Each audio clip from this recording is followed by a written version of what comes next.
Hello mga kupal, PCO. Shoutout nga pala kay tita din dyan, pati sa pamilya niya dyan. Hello po sa inyo tita.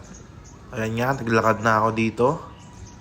Pupunta nga pala tayo sa shoe store natin sa Mandaluyong.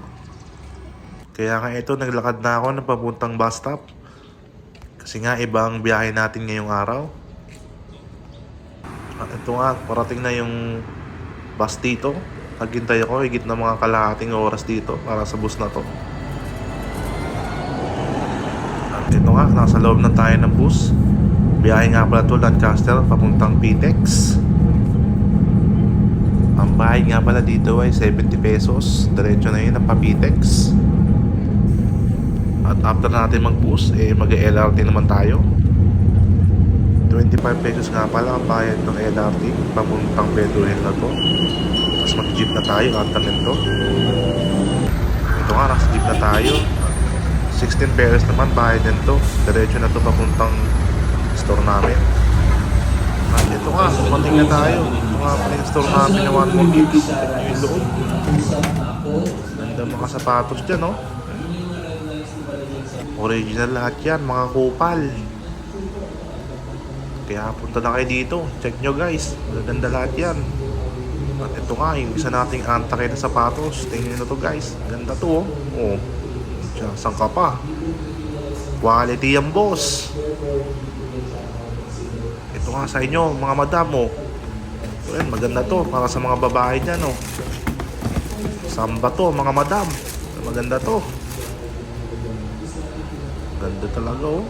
Talagang ang maganda pa dito, affordable lahat ng sapatos natin. At pwede pa tayo magpa-installment talaga. Ito guys, check nyo to. Itong Kobe 5 Ear of the Mamba, eggplant. Ang ganda niya no mga boss. Original tayo lahat ha.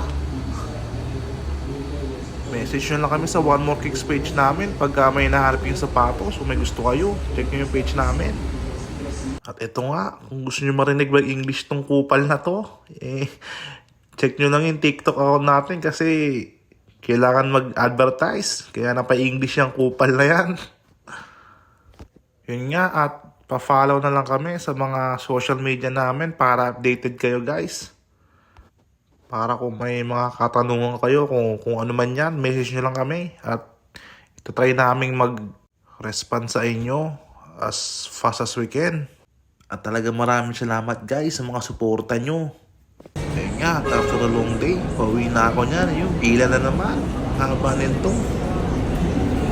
Buti na lang, 30 minutes na ako naghintay dito. Ito nga, pauwi na ako ng bahay niyan. Kaya hindi na nakapag-video na maayos kasi nga pagod na sa biyahe pala. Living chip!